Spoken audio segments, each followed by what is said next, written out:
Hey y'all, welcome back. I don't know if you missed me or not, but I did miss you all. Today we're a little up close and personal, but what I want to talk to you all about today is about being yourself. Now, it's a little weird coming from me because for a long time in my life, I've definitely struggled to be myself, to be who God authentically called me to be. And it's because I just didn't know who that was. I didn't know who that person was. And now as I'm becoming that person, and I'm very confident that I'm currently becoming that person, as this is happening, I just, I just have a strong need to just be myself. As this is happening, I just want to maybe enlighten others about why this is so important.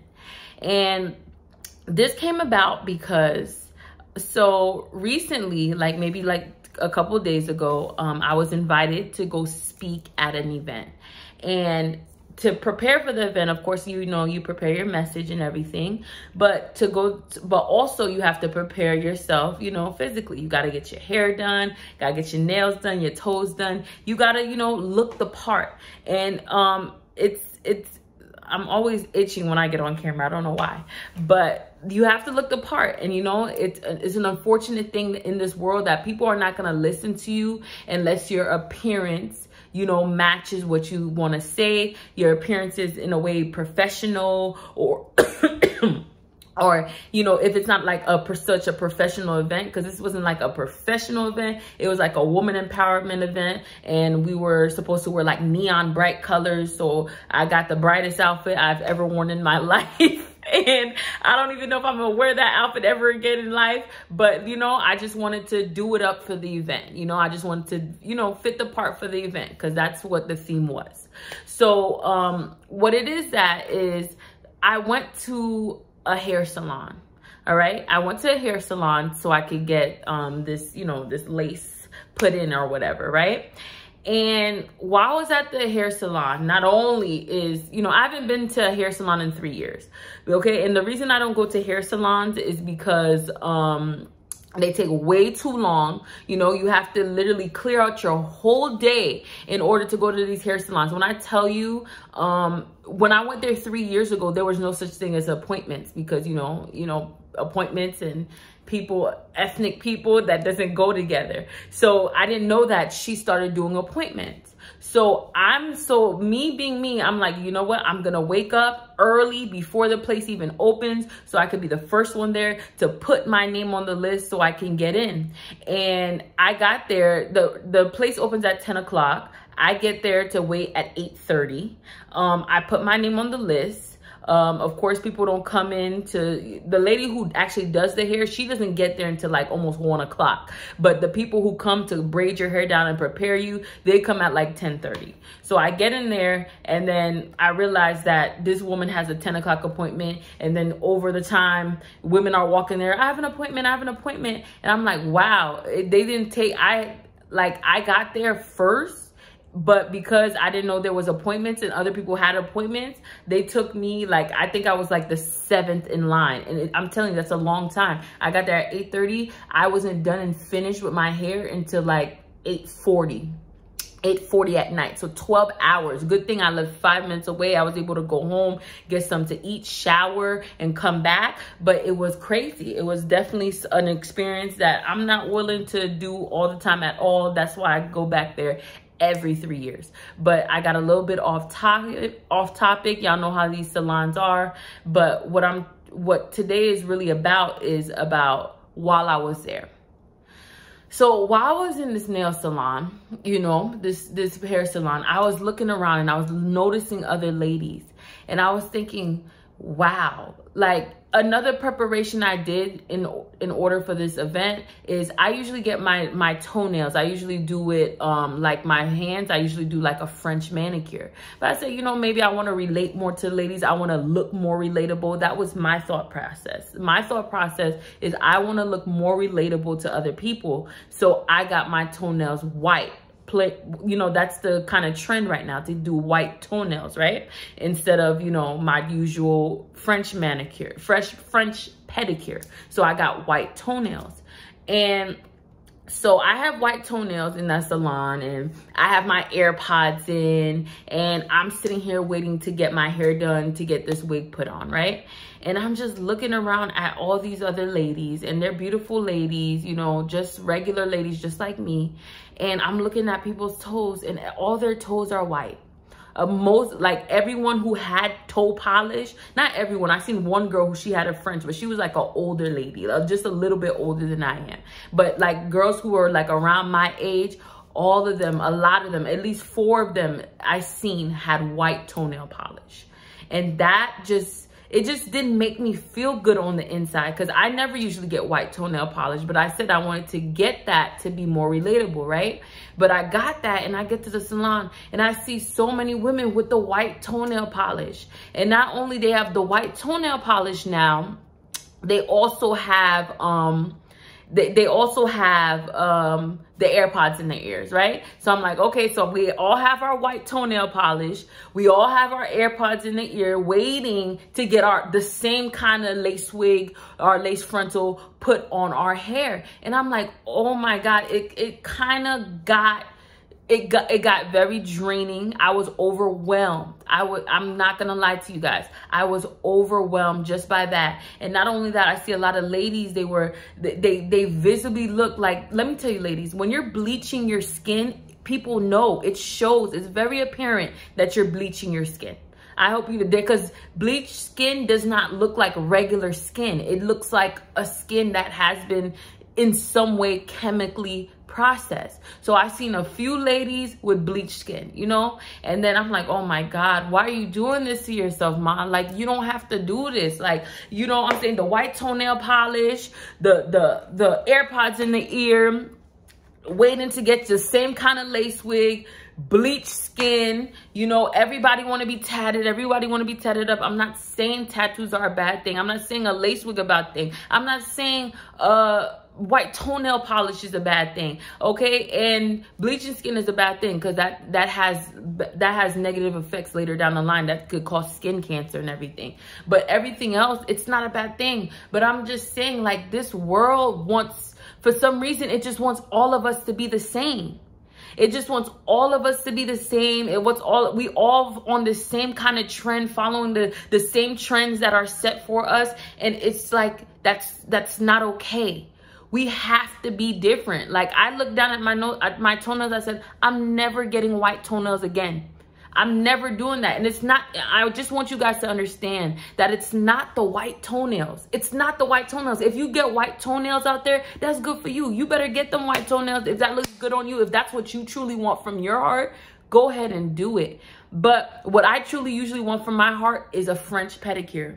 I like my French. I like my white tip. That's from my heart. So, and I just, like I said, I just got it because I know I'm going to a women's empowerment, a women's empowerment event, and I just want to be relatable. But at the same time, now I'm thinking about it, like, I don't have to exactly fit in with the crowd to be relatable. You know, if God sent me to speak somewhere, to inspire women and, you know, and change women's minds and talk about purpose and things like that, then it's okay to be different. It's okay for them to look at you and see that you stand boldly in who you are and you're not trying to be anybody else. Like, you're not trying to find nobody else to be. I love that line. I'm not trying to find nobody else to be, you know? And like the lace wig, you know, I never really wear lace wigs. I've had this wig for 3 years. I bought this wig 3 years ago. I wore it for my birthday and I put it in my closet, never wore it again because I'm usually on a kind of natural tip. I wore my natural fro for a while, and then lately I've just been wearing braids because I just don't think it's, you know, if you got it, you got it. And I feel you. And I know there's a lot of people who don't got it that still do it, but the fact, me fathoming spending $300 to $500 on a wig and then spending $125 plus tip to get it put in, and doing that for something that's not gonna last you that long. It doesn't even last a month. It's gonna last you a week or two, and then you're gonna have to maybe get a touch up or take it off. It's kind of ridiculous to me. I'm not gonna lie. It's not. I know these Instagram models and these influencers just set the trend that everybody got to have these lace wigs on and spend that money to get an expensive wig and get an expensive install. But that goes again into, we gotta be ourselves. We can't keep allowing the influence of this world to dictate what we do and how we look. As women, why should we all walk around looking the same? And while we're on that topic, not only did I see too many people, not everybody, but too many people with white nails, too many people with their AirPods in. You know, I love my AirPods, so I'm gonna continue to wear my AirPods, but it's just that it just fit the narrative of all of us looking the same and doing the same thing. So all of us with our white toenail polish, AirPods in, waiting to put on our lace wigs, with the cap on our head, because we go through that ugly phase of with the cap on our head when we're waiting to put on the lace wigs. All of us, some people skin bleaching, some people really tatted up, and then on top of that, people who've gotten the BBLs. Okay, people with their BBLs and a BBL that does not even look good. I'm sorry to say BBLs that make you not look good. Now, I never like to talk about body because I have body image issues. So I understand what it is and how it is to have that. So I don't like to talk about people's bodies. But in that moment, I was grateful for my body. That moment of seeing people who probably was just as insecure as me about their body, so they went out and they did something like add some extra whatever to their butt to make their butts bigger, and now it's not looking good for them. It made me uneasy. It was overwhelming to see that, because I'm like, your body was probably something you could have worked with before, you know? Your body was something that you could have, that fit you. It fit you. It was you, but now you added something to your body and it's not even flattering on you. It doesn't look good. And I feel sorry. I do feel sorry about that, you know? And it's just, that's why I just had to get on here and talk to you all today. Like, we need to stop buying in to what we think society wants us women to look at. All of us is not gonna have an hourglass figure with the wide hips and a big butt. I just have to accept that about me. Like, I don't have a wide hips, I don't have a big butt. I'm never gonna have that unless I do something to my body, and I'm not willing to do anything like that at this point. I'm not saying in the future, but I'm not willing to do anything at this point because I don't want to ruin my body. Like, if I would do something, I'm not against surgery, but if I would do something, I would make sure I would pay the right amount of money so I could get a job done that looks good. That's what it's about. Get a job done that looks good. And that's okay to do, but also think before you even pay that money to get that job done. Think about, do you really need that job? Why are you getting that job? You like I understand, like, it's all about the hips and the booty right now, but at the same time, like, you know, it's like, can we accept ourselves? What's wrong with accepting ourselves, you know? And I'm probably preaching to myself right now too, but we need to accept ourselves. We need to accept ourselves. Like, now that I think of it, maybe I'm not. I don't think I'm gonna ever get my butt done and get my hips done. Like, because it's too much. Maybe before I would have done it, but now that I'm looking at everybody who's doing it, because that's what influences in this world is driving us to do, and be like, I don't want it. I don't want it. And, you know, again, with everybody in there looking the same, like, it's like, man, God has put special gifts in each and every one of us. He has called each and every one of us to a purpose.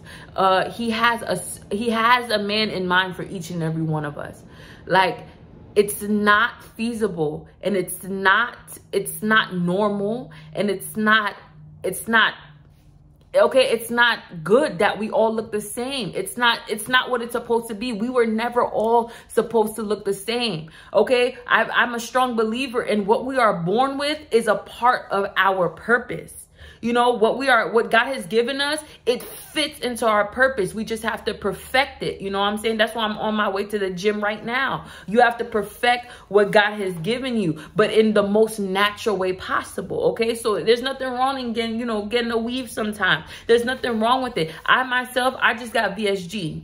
Okay, I just got VSG. So that's a surgery that over time, you know, they put a sleeve. It's just like a sleeve.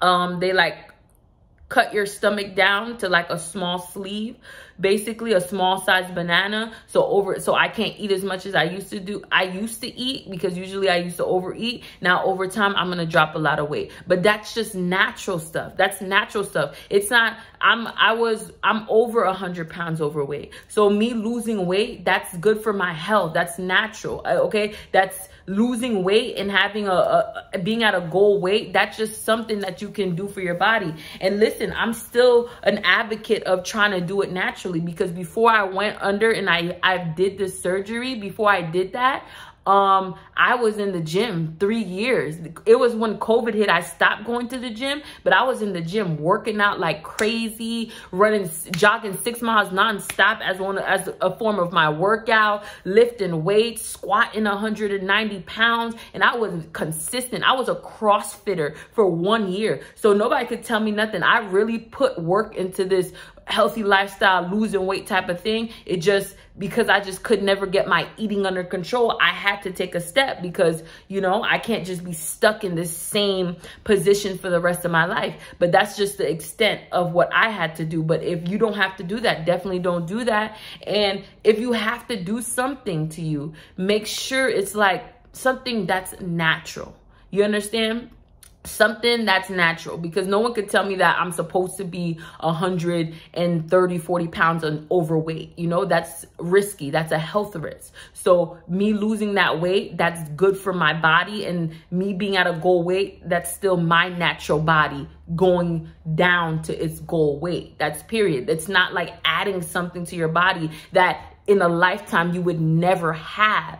Okay, in a lifetime, I could lose weight and be at that goal weight. But in a lifetime, you will never, if you have to add a booty, add titties, add hips or whatever, you could have never had that. You could have never had that if you didn't have something else. If something else, you could have never had that if something else, if a doctor did not add it to you. Okay, so that's what makes it different. But I'm not judging you. All I'm saying is, why are we doing these things? I did it. I did mine because I wanted to be my best self at my best weight, at a goal weight, at something that looks good on me, something that's natural for me. But we're getting these surgeries and following these trends. Why? Because we want to look like the Instagram models. We want to look like the influencers. We want to be the baddest bee. We want to be the baddest this, the baddest that. Oh, we want to look at the chick, the it girl, the most labels, this and that. You know, like, we have to stop. We have to stop. There's nothing wrong with looking good, but it's very scary to me, and it's very overwhelming that we're all wanting the same look, to look the same, when we were not meant to be the same. The strength is in the difference. The strength is not in the similarities. The strength is in the differences. I don't know how else to put this to y'all. Maybe someone might see this video and be like, oh, what is she talking about? This is not, it's not really a big deal. And, you know, maybe it may not be a big deal to you, but in a world that there's so many people struggling with self-esteem issues because they don't look like how the media portrays how a girl who looks good is supposed to look. They don't fit the ideal look of what the media thinks is the look. You know, that's a heavy burden to carry. So I'm just talking to you, and I'm just saying that you're not supposed to look like them. You're not supposed to look like them. You're supposed to have your look. Your look is conducive, which means your look is complements the purpose of God on your life. All right. So whatever you are called to do on this earth, whatever impact, whatever imprint, whatever footstep you're supposed to leave in this world, your look works together with that. And don't ever forget that. Don't ever forget that. Let's quit trying to achieve this look that the media portrays as the best look. Let's stop it. Let's take it out of our heads and understand that I need to be happy who God called me to be. Okay, if I don't have a butt, it's okay. If I don't have hips, it's okay. If I don't have the flattest stomach, It's okay. But if I want to hop in the gym and do something about it to work naturally to become my best self, that's good too. That's great. But let's do everything we can naturally to get ourselves to our best selves, and then let's talk about other type of enhancements. But if the enhancements is the first go-to, then where does this work going to? Where is this work going to? Everybody's trying to keep up this fake ideal. Everybody wants to be fake. Everybody wants to be artificially enhanced. Like, where is that going to? And how does that affect the daughters? Because you could go ahead and get enhanced artificially, you know, and then your daughter comes out and look like the person that you didn't want to be. So how are you going to build your daughter's self-esteem up when you didn't even want to look like her? You didn't even want to accept you the way you look, okay? And now your daughter has that same look. So how are you going to tell her to accept that look? So we're going to have a generation of people hating themselves, and like, it's just too much. It's so much deeper than just looking the same. It's so much deeper than what I saw in the salon that day. But it did overwhelm me. It did overwhelm me, and it made me sad, and it tugged on my heart. And I just wanted to get online and just tell people, like, we have to appreciate ourselves the way we are. That doesn't mean that if there's some way that you can better yourself naturally, all right? It's possible that you shouldn't do that. Yes, if you want to lose weight, if you feel like you could go to the gym and eat right and lose weight, yes, do that. If you want to build your brand and become some kind of influencer, entrepreneur, do that, okay? But don't try to fit the mold. Be who you want to be. Be who you're called to be. Bring your look. You know, there's people out there who look like you. There's people out there who look like you. So if you were to step up to the plate and put your look out there, then those people are going to gravitate towards you, and you accepting your look and being confident in your look, you're going to help them to be confident in their selves. You're going to help them to love their selves because they see you doing it and looking fly and being confident in you. So they're going to say, hey, if she's doing it with her look, then I'm going to go ahead and do it with my look. And that's exactly how I want to impact this world. I don't want to try to be like anybody else. I want to be who God called Tally to be. And I just, you know, whatever my look is, whatever my shape is, you know, whatever it is, I'm just going to give it. I'm just going to give it over to the world and let y'all have it. And if you don't like it, that's fine. If it's not for you, that's fine. But to those who connect with me and knows where this is coming from, and they see me as a genuine person, and I inspire you, I motivate you, then hey, we rock it. And we never gonna stop rocking. We here and we not leaving, and we gonna do it up. We gonna live our best life. We gonna always want more of God, more of his goodness, more of his purpose for our life. And we never gonna stop going. We on this path of greatness, of godliness, of purpose, of growth, of change, of transition for the better. This is what this channel is about. This is what we strive to do. This is what we can't stop, won't stop to do, if that makes sense. So I thank you guys for listening. As always, hit me up if you have something to say. Let me know what you think. And I thank y'all. Thank you. Have a good one. Love you.